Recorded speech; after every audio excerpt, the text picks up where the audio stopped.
have ruined something good. Maybe a relationship, a career opportunity, a version of yourself you were just starting to become. And some part of you already knew you were going to. Self-sabotage is one of the most misunderstood forces in human psychology. It looks like laziness. It looks like weakness. It looks like a character flaw you just cannot seem to fix. But it is none of those things. Self-sabotage is a protection system, one that was built for you, by you, a very long time ago. And the reason it is so hard to stop is because some part of your mind still believes you need it.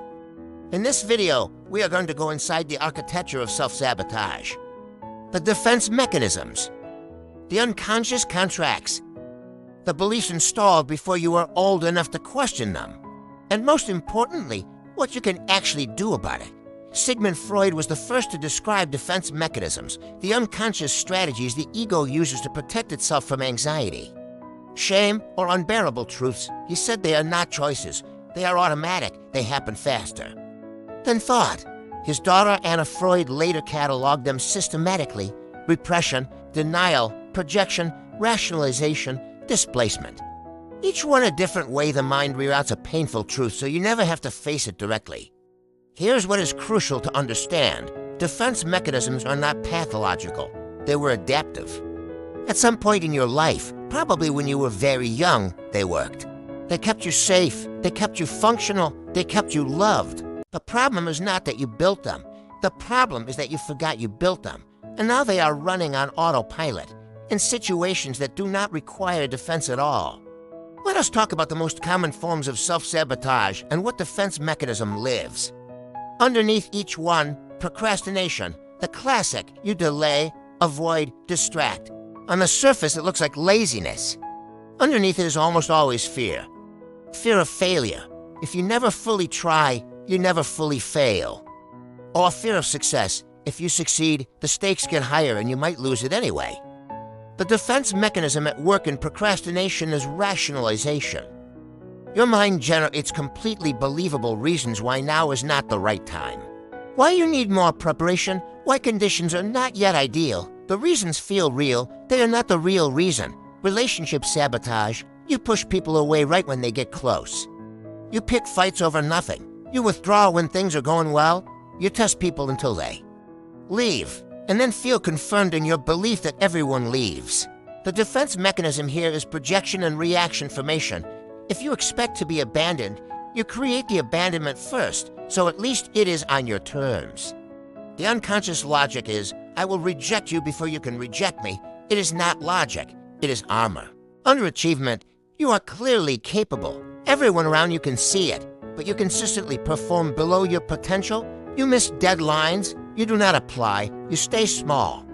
This is one of the most painful forms of self-sabotage because it is invisible from the inside. The mechanism underneath underachievement is often what psychologists call the imposter phenomenon, the unconscious belief that success will expose you as a fraud. So the safest thing is to never fully succeed, never give them the chance to find out. Self-medication and numbing, using substances, screens, food, sex. Overworking, anything to turn down the volume on feelings that feel unmanageable. This is displacement and regression. The feeling is real, the target is wrong. Now here is the deeper architecture. Beneath every defense mechanism, there is a core belief. And beneath every core belief, there is an original wound. This is where the sabotage actually lives. Core beliefs are not. Thoughts, they are convictions, formed in early childhood, often before the age of 8, from experiences so emotionally significant that the brain encoded them as permanent truth. I am not lovable. I am not safe. I do not deserve good things. I will be abandoned. I am fundamentally flawed. You did not choose these beliefs. They were conclusions your developing brain drew from the evidence available to it at the time. A parent who left, a caregiver who was unpredictably cold, a school environment where you were humiliated. The brain said, I must understand what is happening so I can prevent it happening again. And it drew a conclusion, and that conclusion became a filter through which every subsequent experience was interpreted, confirming, reinforcing, deepening the original belief. until it became invisible, not a belief anymore, but just reality, just the way things are. This is what psychologists call a schema, a self-perpetuating mental structure that selects the experiences that confirm it and dismisses the ones that challenge it. You might have 100 pieces of evidence that you are capable and loved, but one piece of evidence that confirms the core wound will feel more real than all 100 combined.